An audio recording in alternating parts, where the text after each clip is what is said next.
I interviewed David Menzies about this yesterday, but I want to talk about it a bit more today, how Justin Trudeau's Liberals are blocking private donations to military veterans and their families if the donors don't meet the Liberal political hygiene test. It's just like Trudeau's illegal demand that Canadians swear an attestation that they support Justin Trudeau on moral issues like abortion and transgenderism before they're allowed to get a summer jobs grant. It's absolutely against our Constitution, of course, which guarantees that the government cannot discriminate against you based on your religion or belief, but they're doing that.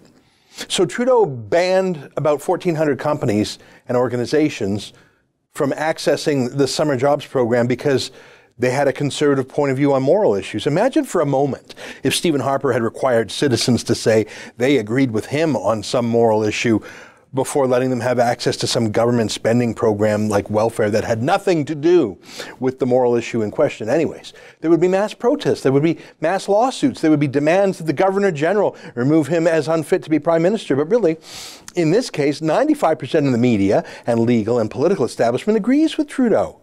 Pro-life people are yucky, and people are terrified to criticize transgenderism, so yeah, it's a big shrug. Well, the story today is that the Trudeau Liberals are bringing that same sort of political exclusion to charitable projects for our troops. It started at Christmas time when we here at The Rebel received a tip from a soldier at CFB Borden.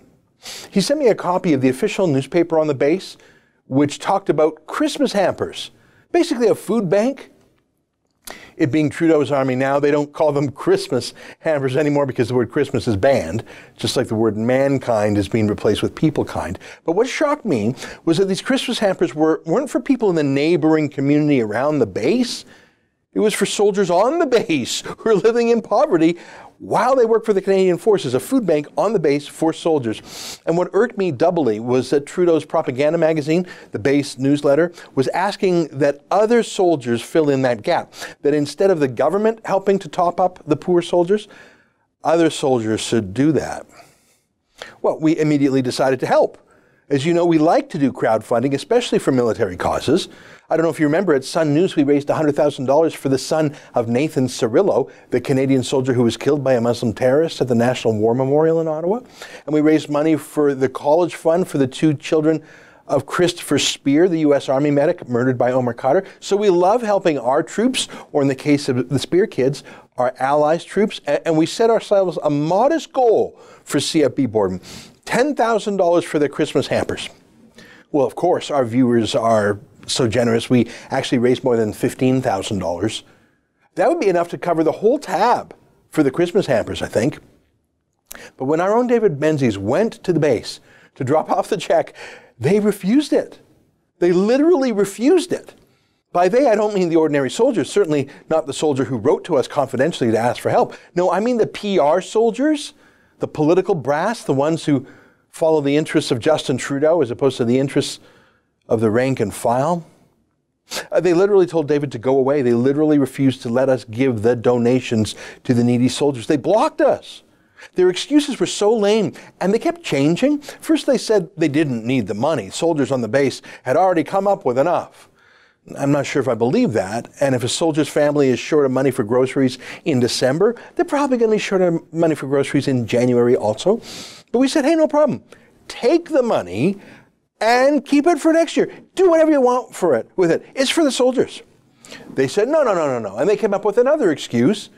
Oh, this wasn't really about the money. They said it was about soldiers on the base participating together. It was a team spirit kind of thing. No need for outside help. But that's obviously a lie too. Obviously, whoever uses the hampers and whoever donates to the hampers, that's anonymous for privacy reasons. I mean, I'm sure soldiers who did donate did feel satisfied by the act of doing charity. But the newsletter was clear. This wasn't about team spirit. It was about helping the needy on the base. The military brass who answered to Harjit Sajjan, the Liberal Defense Minister, and he answers to Justin Trudeau, they simply would not accept money from us. No matter what we offered to do in a compromise, their excuses kept changing because the money was from us. We're conservative. Worse than that, we criticized Trudeau. I mean, Trudeau's right-hand man, Gerald Butts, literally calls us Nazis because we made fun of his whole people-kind comment. Do you see my point here? They hate us more than they love the troops. Of course, you knew that. Trudeau personally apologized to Omar Khadr. the soldier murdering terrorist and gave him $10.5 million tax dollars. That $10.5 million could have paid for Christmas hampers and Easter hampers and groceries for under-stressed military families across the whole country for a year. But Trudeau has no money for them. In fact, he's cutting benefits, cutting danger pay, cutting health benefits, while paying out terrorists tens of millions of dollars. That's bad enough, but now he is literally stopping us from filling the gap. I don't know if it's that he's embarrassed that we're doing what he won't do, or if he just hates us, or what, but they blocked us. So we thought, well, it's not our money. It's not my money. It's our donors' money. And it was for the military in specific. The campaign was literally called Feed Our Troops, not feed some, random person. So we weren't just going to give it to any old food bank, which are basically these days halal grocery stores for Justin Trudeau's Syrian migrants. Again, he treats them better than he treats our own soldiers, doesn't he? So we did our research, and the military charity called Canada Company looked promising. It had a solid rating on something called Charity Intelligence. That's a website that ranks the accountability and transparency of different charities and how much they spend on overhead. So it looked like they do good work, whether it's scholarships for children whose parents fell in combat, or summer camp for kids whose parents are serving overseas, or even just helping veterans get jobs. And they're not too big a charity. Their annual budget is about $2 million, so our $15,000, it's going to be meaningful to them. But it would have been meaningful on CFB Borden too, until the Liberals rejected it. So we made sure Canada Company was okay with our donation before offering it to them. No point in going through that whole rigmarole again. So we reached out to them, and we told them about the whole CFB Borden fiasco. And we told them that CFB rejected our money for political reasons. And Canada Company said, no problem. They'd be happy to take the check. In fact, their interim executive director offered to take us out for a nice lunch. We said, no, that's not necessary. Save all the money for the veterans. We'll just pop by just to give you the check, and then we'll video that quick meeting to send it to our donors so they will know that we actually managed to keep our promise and give the money to veterans. So the executive director said, sure. Now, we were speaking with this guy here. He's a great guy from Ottawa named Paul Hindo, and look at that. He used to be a realtor, and last year he won, can you believe it? He won a $22 million lottery. I mean, it's unbelievable. And listen to what he said when he won it. This guy's a great guy. He said, I want to be wise and thoughtful with this money and continue to give back to Canada, which has been phenomenally generous to me and my family, he said. Winning the lottery is freedom to make amazing choices for the betterment of my community, my family, and my friends. By the way, his family was a Christian Iraqi who came here, I think, as refugees to Montreal decades ago. So he loves Canada so much. What an amazing guy, eh? I mean, you and I might say, oh, yeah, we would do the same thing if we won $22 million. We'd give it to charity. Yeah, we'd say that. But Paul Hindo actually has done that. He's gone full out charitable, full out philanthropist. So he's the interim executive director of Canada Company, amongst other things. He loves the military. What a good egg. I tell you, we got along with him so well. So David Menzies went to their office in Toronto with a check for more than 15 grand. And you can see on the left there is the founder of Canada Company named Blake Goldring. I'm sure he's a good guy too. I just don't know him. And there's Paul Hindo there on the right. Anyways, they had a 7-minute conversation. I know that because we videotaped it and I watched the videotape, because we were going to send an excerpt of that to our donors to show what we had done with the money, sort of as proof. Yeah, we actually gave it to the charity. Now, I watched the whole 7 minutes. David asked them about Canada Company, handed them the check, reminded our viewers what he was doing there, the reason we were giving it to them, rather than CFB Borden Christmas hampers. And that was pretty much it. It was 7 minutes. Smiles all around. Handshakes, the check, mission accomplished. David and our cameraman came back to the studio to record his final comments. And we were going to clip, I don't know, maybe 90 seconds from that 7-minute ceremony to show our viewers. I mean, really just to prove that we gave the money. So it was done, thank goodness. Imagine having trouble giving $15,000 away. But literally as David was in the studio recording his wrap-up comments, we got this email from Paul Hindo, copied to a senior lawyer at a big law firm that can only be described as bizarre. It was signed by Paul Hindo, but it obviously wasn't written by him. Paul Hindo is a good egg, a friendly guy, a former realtor. They're all friendly, but he's more than friendly. He's a genuinely good man who is dedicating his life and his newfound fortune to charity. He was the guy who was so excited about our donation. He invited us out for lunch. He was so friendly. So to go from Mr. Super Friendly Charity Guy to Mr. Legal Demand in the course of 2 hours, it didn't make sense. Paul said he would be returning the check uncashed. Let me read the letter. He said, "We are unable to accept the check presented today as we do not endorse or support political views of any organization." Pardon? Say what? Huh? We're a media company. We're not political candidates. The money was from 223 individual donors. I have no idea what each of their political stripes are. I mean, I'm guessing they're conservative, but I really don't care. It wasn't a political donation. It is for a veterans charity. David did not ask Paul Hindo or the other guy for an endorsement, and they did not give him one. David only asked them to talk about themselves, and they did. The closest thing to a political moment was a few seconds when David explained, why we were there in the first place, why we were giving the money to Canada Company instead of CFP Board, which is true. And it's true, we're conservative in our outlook.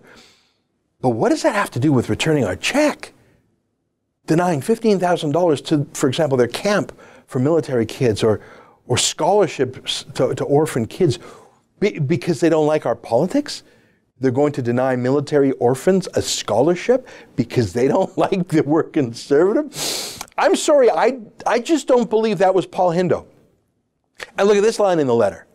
"We are returning your check and ask that you refrain from posting the video on your website and return the tape to us." Pardon me? They're demanding that we destroy the video showing that we even met with them and send it back to them. I can guarantee that insane, authoritarian, bullying move was not from Paul Hindo. Perhaps the nicest man in Canada? No, it wasn't. It's not who he is. David's conversation with him was pretty much identical to what we said to him right before the meeting, when we were there in the minute setting up our camera, and what we said to him on the phone before that. A normal human being does not even think of demanding that a videotape be destroyed. That's a Liberal Party move. And also, weirdly, the demand letter, signed but obviously not written by Paul Hindo, was copied to a lawyer at a major law firm, Steichman's. Who gets a law firm involved? What? Was that some weird attempt to intimidate us or something? Crazy. Well, first of all, we were only going to show about 90 seconds of that videotape meeting just to show the check being handed over. But because they demand we don't show it, we're going to put the whole 7-minute exchange on the internet. It's going to be on this page somewhere else, just so you can see it.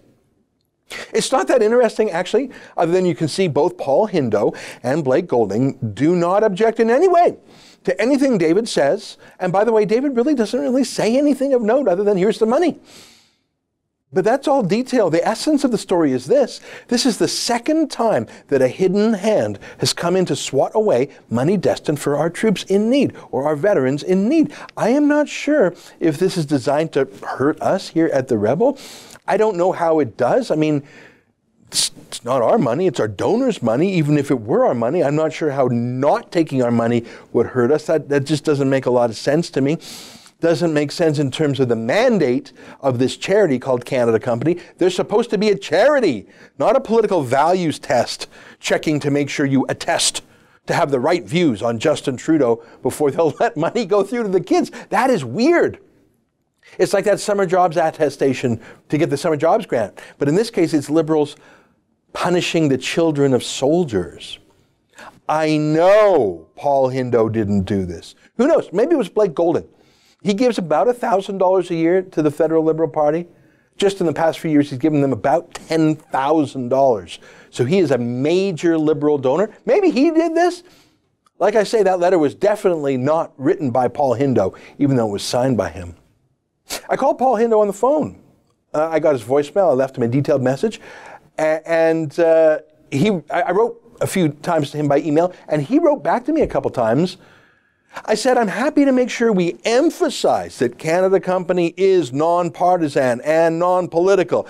happy to emphasize that whatever David Menzies' own views are, they're just his views. I think that's pretty obvious to all our viewers, but I offered to guarantee that to Paul Hindo, that I would take extra special care to make sure Canada Company was not embarrassed at all, that we did not imply or claim that they supported our politics. We weren't going to do that, of course, but I guaranteed it to him personally in a voicemail, and then we had an email exchange about 4 times. In other words, I met his one alleged objection, but he still wouldn't budge. So if I took care of his one official objection, he was worried that we would somehow paint it like he was endorsing our political views, which was crazy to begin with, but I promised him we wouldn't. I took care of his one official objection. If I did that and he still wouldn't take the money, then that obviously wasn't his real concern, was it? Again, this isn't on Paul Hindo. It's on someone else, maybe Liberal super donor Blake Golding. I don't know. Maybe it's Canadian Forces brass again. I bet they were pretty excited over their Canada Company.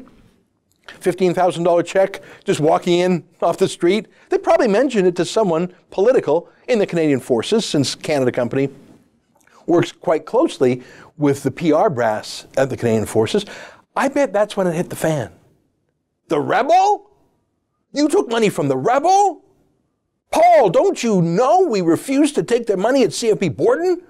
Don't you know they're conservative? Don't you know that the Prime Minister's office really, really hates them, Paul? Paul, give the money back. Well, on what basis? That Menzies seems like a nice guy. Well, tell them they're too political. Tell them we can't have their politics, Paul. Well, isn't that making us the political ones by refusing money from conservatives?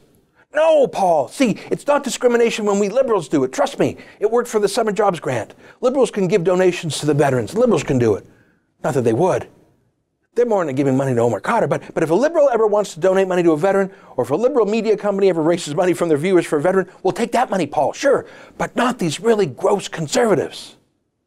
Okay. But make sure you get the videotape back, Paul. If they post that video, Gerald Butts will see it and scream at me again. Okay, Harjeet, we'll do it. Look, we're going to give this money to soldiers or veterans. We are just going to. 223 of our donors expect it. If we have to literally go and hand the money to soldiers, we will do it. You know David Menzies will do that, right? I mean, you know he will. It's just a shame that a charity like Canada Company, run by such a good egg like Paul Hindo, has been politically corrupted by Liberals who hate us more than they love the troops. David set up a petition called calloffyourdogs.com. It's a petition to tell Harjit Sajjan, the defense minister, to stop blocking money for veterans and their families. It's bad enough that Trudeau is starving them of cash. It's outrageous that he's blocking private charity that's coming in to fill the void. If you haven't yet signed up, please do. That's calloffyourdogs.com. David will deliver that to Harjit Sajjan's office next month. That's an excerpt from my daily TV show, The Ezra Levant Show. Normally it's behind a paywall, but I thought you'd like this video, so we put it on YouTube. If you want to subscribe to watch the daily show every day, including always 2 interviews a day, and I read my hate mail, just click on this screen and become a premium member.